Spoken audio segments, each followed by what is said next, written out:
Assalamualaikum dan salam sejahtera. Baiklah, kumpulan kami akan membentangkan berkaitan dengan tajuk iaitu teori skema memainkan peranan yang penting terhadap pemahaman membaca. Walau bagaimanapun, perkara ini juga perlu bergantung kepada cara seseorang membaca menggunakan skemata tersebut. Dan ini merupakan senarai ahli kumpulan bagi kumpulan kami iaitu yang terdiri daripada Muhammad Akram Atif bin Ma'anwar, Muhammad Khairul Izzuddin bin Suhaimi, Muhammad Nadsir bin Muhammad Nur, Muhammad Ali Ashraf bin Muhammad Sabri, dan Muhammad Amir Zikri bin Zawayi. Dan ini merupakan tajuk kajian bagi kumpulan kami iaitu tahap kefahaman pembacaan berdasarkan teori atas bawah dalam kalangan pelajar ijazah pertama Universiti Sains Malaysia. Dalam pengenalan, kumpulan kami telah menjelaskan berkaitan dengan latar belakang kajian iaitu kumpulan kami memfokuskan kepada teori atas bawah yang merupakan komponen kecil kepada teori skema. Teori ini menyatakan bahawa individu memulakan proses membaca apabila matanya mengenal pasti maklumat visual yang tertera dalam teks yang dibacanya melalui siri perbuatan yang berterusan. Dalam kajian ini, kumpulan kami mengkaji tahap kefahaman pembacaan berdasarkan teori atas bawah dalam kalangan pelajar ijazah pertama Universiti Sains Malaysia. Oleh itu, objektif bagi kumpulan kami ialah mengenal pasti tahap kefahaman pembacaan dalam kalangan pelajar ijazah pertama Universiti Sains Malaysia, dan yang kedua, menghubungkait tahap kefahaman pembacaan dengan teori atas bawah. Berikut merupakan persoalan kajian dalam kajian kami iaitu apakah yang menentukan tahap kefahaman mereka dalam pembacaan. Seterusnya, bagaimanakah pemahaman pembacaan mereka tersebut dapat dikaitkan dengan teori atas bawah. Dan ini merupakan batasan kajian dalam kajian kami iaitu hanya berfokuskan kepada pelajar ijazah pertama Universiti Sains Malaysia dalam penggunaan teori atas bawah dalam pembacaan. Seterusnya, melihat sejauh mana golongan sasaran terhadap penggunaan teori atas bawah dalam pembacaan. Dan ini merupakan kepentingan kajian dalam kumpulan kami iaitu antaranya adalah menguji keberkesanan teori atas bawah, mengembangkan teori atas bawah, memperlihatkan kelainan teori atas bawah dalam mentaksir satu makna dan lain-lain. Dalam kajian ini, kumpulan kami telah memilih dua artikel sebagai tinjauan teratur iaitu artikel pertama daripada Yunisa Rahmanadia pada tahun 2012 dalam kajiannya Analisis Penggunaan Skemata dalam Bahasa Iklan Anak. Dalam artikel ini, pengkaji menggunakan konsep-konsep yang sudah ada dalam skema kanak-kanak untuk memudahkan kanak-kanak untuk memahami pesan yang hendak disampaikan dalam iklan. Pengkaji menggunakan 59 iklan yang terdapat dalam majalah Bobo yang diterbit dari bulan Januari sehingga bulan Ogos, dan pengkaji mendapati kebanyakan antara 59 iklan tersebut menggunakan imej skemata iaitu berbentuk hadiah, idola dan permainan sebagai salah satu cara untuk menarik perhatian kanak-kanak untuk membeli produk yang ditawarkan. Dan ini merupakan artikel yang kedua daripada Awatif Abdul Rahman, Dr. Muhammad Khairi bin Mahyuddin, Khairul Najwah Jamali, Bu Fatahiyah, Bu Azizan, dan Si Nur Hajariyah Mat Isa pada tahun 2017 dalam kajiannya Teori Skemata melalui penguasaan bahan bacaan satu proses interaktif. Dalam artikel ini, kajian dilakukan mengenal pasti pengetahuan pelajar tentang pembinaan skemata dalam proses kemahiran membaca bahasa Arab di Kolej Universiti Islam Antarabangsa Selangor serta penguasaan pelajar terhadap bahan bacaan bahasa Arab. Pengkaji menggunakan kaedah soal sidik sebagai instrumen kajian untuk mengumpul data menerusi 90 orang responden atau pelajar terpilih. Hasil kajian menunjukkan kajian yang dijalankan dengan pengaplikasian teori skematik ini berjaya mencapai sasaran pengkaji dalam penguasaan pemahaman bacaan oleh golongan sasaran.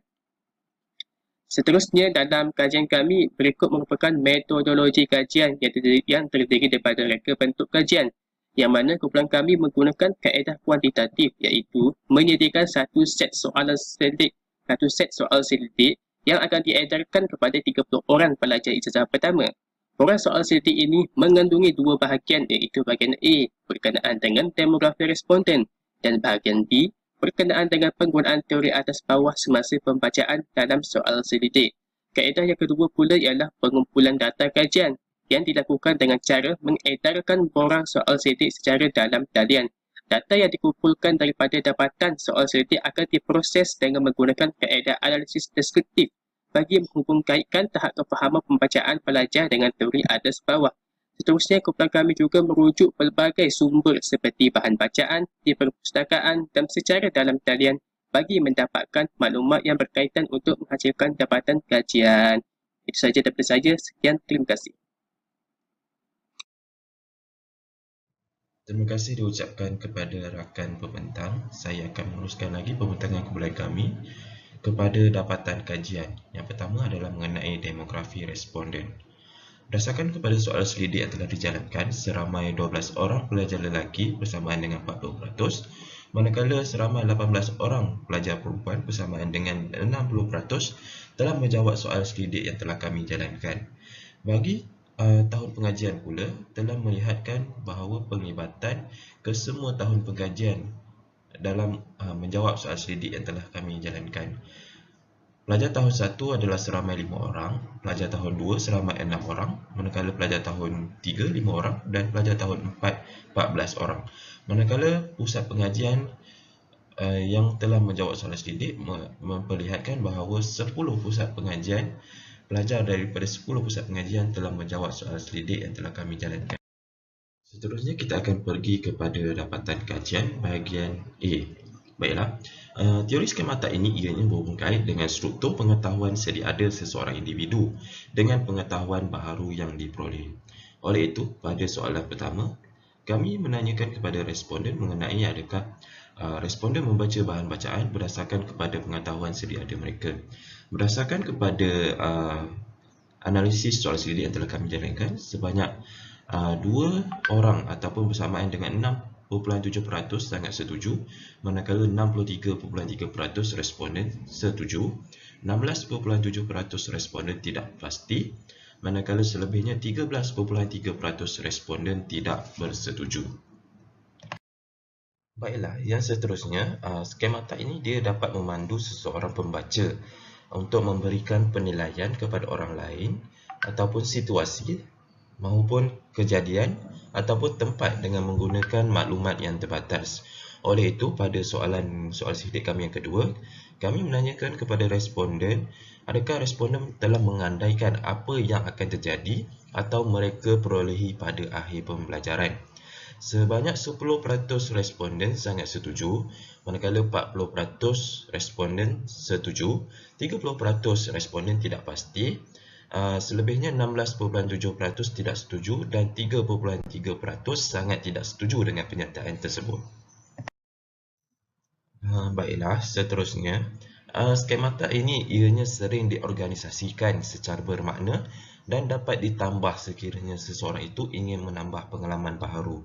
Justru itu, pada soalan yang ketiga, kami telah menanyakan kepada responden mengenai responden membaca dapat menambah pengetahuan dan maklumat yang baharu. Oleh itu, keputusannya seramai 56.7% responden sangat setuju, manakala 33.3% responden setuju, 6.7% responden tidak setuju, manakala 3.3% bersamaan dengan 1 orang responden sangat tidak setuju dengan pernyataan ini. Baiklah, seterusnya, seseorang pembaca, mereka mampu untuk mengenali dan memahami konsep-konsep yang telah mereka baca dan mampu untuk memahami makna sesuatu konsep tersebut dengan cepat sekiranya mereka menguasai penguasaan sesuatu bahasa. Oleh itu, pada soalan yang keempat, kami telah menanyakan kepada responden adakah responden dapat memahami mesej yang disampaikan dengan tepat dan cepat dalam bahan bacaan bahasa Melayu. Justru itu, dapatan analisis tersebut mendapati bahawa seramai 40% orang responden sangat bersetuju, 40% responden setuju, manakala 3.3% responden tidak setuju, 10% responden tidak setuju dan 6.7% responden sangat tidak setuju. Baiklah, untuk soalan terakhir dalam soal selidik bahagian A ini, pemahaman dalam pembacaan terbahagi kepada beberapa jenis. Antaranya adalah pemahaman literal, iaitu pembaca mampu untuk mengenal isi bacaan secara tersurat ataupun ekspresi. Manakala pemahaman kritis pula memerlukan seseorang pembaca untuk mengolah bahan bacaan dari segi tersurat dan tersirat. Oleh itu, untuk soalan yang terakhir, kami telah menanyakan kepada responden sama ada responden dapat mengenal pasti dan menangkap sesuatu isi bacaan secara tersurat dan tersirat. Dapatan daripada soalan tersebut itu menunjukkan bahawa 23.3% responden sangat setuju, 56.7% responden setuju, manakala 13.3% responden tidak pasti dan 3.3% responden tidak setuju serta 3.3% responden lagi sangat tidak setuju. Seterusnya saya serahkan pembentangan kepada rakan pembentang yang seterusnya. Baiklah, seterusnya saya akan membentangkan bahagian dapatan kajian berkaitan penggunaan teori atas bawah dalam pembacaan. Baiklah, soalan yang pertama, yang juga soalan ke-6 dalam soalan sidik, adakah anda membaca sebuah bahan bacaan secara sepenuhnya? Dan 33.3% atau 10 orang menyatakan tidak dan 66.7% atau 20 orang menyatakan ya. Oleh itu, kita dapat lihat bahawa 10 orang responden tersebut menunjukkan mereka mempraktikkan teori atas bawah semasa pembacaan mereka dan tidak oleh 20 orang responden yang lain. Baik, hal ini demikian kerana pembacaan mengikut teori atas bawah tidak memerlukan seseorang untuk membaca sebuah bahan bacaan secara teliti, seperti huruf demi huruf, perkataan demi perkataan dan sebagainya. Oleh itu, dia dapat nyatakan bahawa hanya 33.3% responden membaca bahan bacaan mereka secara sebahagian atau dalam kata lain tidak secara sepenuhnya bagi ciri teori atas bawah ini. Baiklah, ciri teori atas bawah yang seterusnya yang dimasukkan dalam soal sidik ialah adakah anda sering mencari suatu kata kunci ketika membaca bahan bacaan, dan seramai 87.7% atau 26 orang menyatakan ya dan 4 orang menyatakan tidak. Baik. Oleh itu kita dapat lihat bahawa majoritinya iaitu seramai 26 orang atau 87.7% menyatakan mereka sering mencari kata kunci berkaitan maklumat yang ingin diperoleh ketika mereka membaca suatu bahan bacaan. Dan sebaliknya, sampai 4 orang lagi tidak menggunakan sebarang kata kunci atau petunjuk suatu maklumat ketika melakukan pembacaan. Hal ini bagaimanapun bergantung sama ada mereka membaca secara keseluruhannya atau secara sebahagian sahaja untuk memperoleh maklumat yang mereka inginkan. Baiklah. Yang seterusnya adalah, dapatan seterusnya adalah yang ke-8, adakah anda sering menetapkan tujuan pembacaan sebelum mula membaca bahan bacaan anda? Dan majoritinya iaitu 2/3 iaitu selama 20 orang atau 66.7% menyatakan ya dan 33.3% menyatakan tidak. Baik. Oleh itu kita dapat lihat bahawa selama 26 orang bersetuju bahawa mereka sering menetapkan tujuan pembacaan sebelum mula membaca bahan bacaan dan 4 orang menyatakan tidak. Walau bagaimanapun, terdapat kemungkinan 4 orang yang menjawab tidak tersebut menggunakan ciri-ciri teori atas bawah yang lain semasa pembacaan mereka, tetapi mereka tidak meletakkan sebarang tujuan ketika memulakan pembacaan mereka. Baik. Yang seterusnya adalah soalan yang ke-9 dalam soal sidik. Adakah anda sering menggunakan pengetahuan sedia ada, jangkaan, andaian atau persoalan terhadap teks yang anda ingin baca? Dan seramai 83.3% atau 25 orang menyatakan ya dan 16.7% atau 5 orang menyatakan tidak. Oleh itu kita dapat lihat bahawa majoritinya 83.3% bersetuju bahawa mereka sering menggunakan pengetahuan sedia ada, jangkaan, andaian atau persoalan terhadap teks yang ingin dibaca. Maklum pada sini menunjukkan seramai 25 orang responden menggunakan teori atas bawah di dalam pembacaan mereka. Hal ini bermakna pembaca sudah menjangkakan hasil yang akan diperoleh dari pembacaan tersebut. Sebaliknya, 5 orang responden tidak membawa bersama pengetahuan sedia ada, jangkaan dan sebagainya dalam pembacaan mereka, yang mana mereka lebih memilih untuk membaca bahan tersebut secara sepenuhnya tanpa meletakkan sebarang andaian atau jangkaan terhadap hasil pembacaan mereka. Dan terdapat kebarangkalian mereka tidak memiliki pengetahuan terhadap topik yang mereka ingin baca. Baiklah, ini merupakan komponen yang terakhir di dalam topik ini, iaitu adakah anda sering menggabungkan idea atau isi kandungan teks bahan bacaan dan membuat ramalan terhadap maklumat yang akan diperoleh? Dan majoritinya sebanyak 90% atau 27 orang menyatakan ya dan 10% atau bersamaan dengan 3 orang menyatakan tidak. kita perlu tahu bahawa salah satu ciri teori atas bawah dan kaedah pembacaan pantas ialah menggabungkan idea atau isi kandungan teks bahan bacaan dan membuat ramalan terhadap maklumat yang akan diperoleh. Ciri ini akan memudahkan dan memendekkan tempoh masa yang akan diambil oleh seseorang pembaca apabila membaca suatu bacaan.